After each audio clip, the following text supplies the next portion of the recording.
నవ్వించింది నిన్నెంతో నిందించింది అన్నం పెట్టను పోవే అని కసిరేసావంది నిద్ర ఎదురయ్యింది తెగ చిరాగ్గా ఉన్నట్టుంది తన వద్దకు రావద్దంటూ తరిమేసావంటుంది ఏం గారం చేస్తావే ప్రేమ నువ్వడిగింది ఇవ్వని వాళ్ళంటూ ఎవరున్నారమ్మా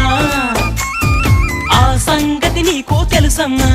నీ పంతం ముందు ఏనాడు ఏ ఘనుడు నిలిచాడో చెప్పమ్మా తీసుకుపో నీ వెంట ఓ ప్రేమ తీసుకుపో